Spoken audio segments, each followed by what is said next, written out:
Nå, det er blevet aften, og jeg har fået lagt lidt gulv her. Jeg har fået tre rækker hvad skal man sige, parketgulv. Det skal jo helst ligne et stort gulv, og man ikke kan se limningen i selve parketgulvet. Og det er ligesom det, der er det sværeste. Jeg er gået lidt død i den fjerde række her. Det er som om, at der hele tiden kommer en revne i parketgulvet, og det vil jeg altså ikke være tilfreds med.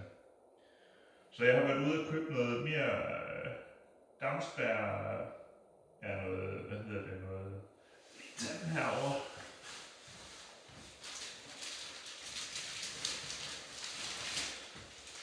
Der er i hvert fald tungt her. Noget mere gulvunderlag med dampspærre på.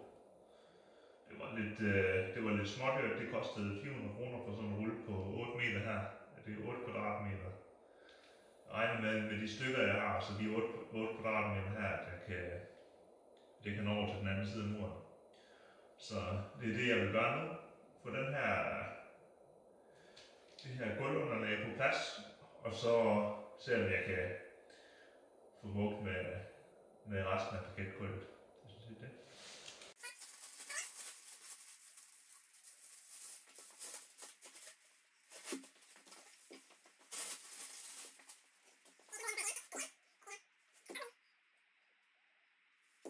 Ja, det er i hvert fald ekstra lydisolerende. Og der står, at man skal lade en alufolie ned af den her, som koster.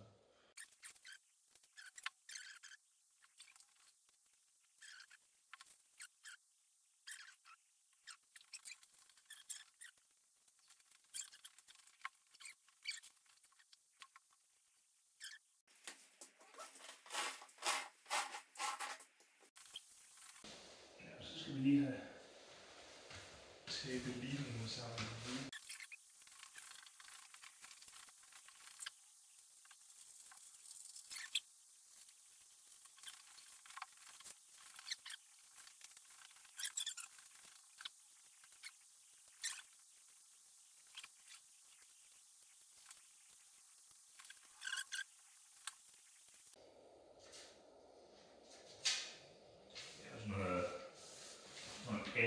Alufolie-tape.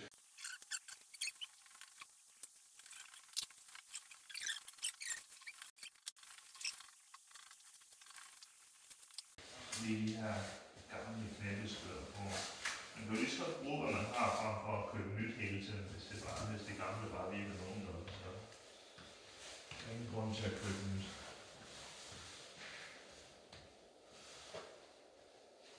I hvert fald lige før man har tjent en masse penge. En flyttetur her.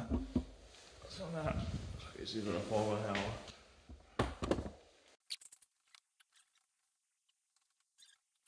Se her, jeg har lavet den lidt for...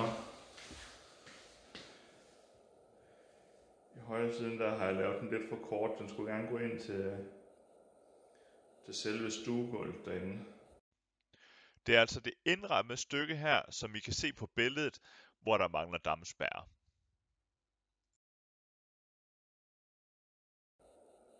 Det kan jo rette op på den anden side, så må jeg bare tage noget ekstra dampspærre. Dampspærre på, så det passer.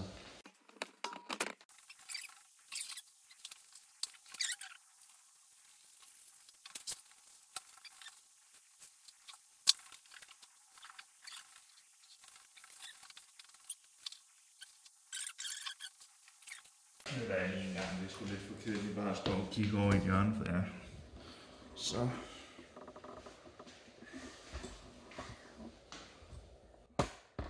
Så er det næsten også svært, at jeg er i gang.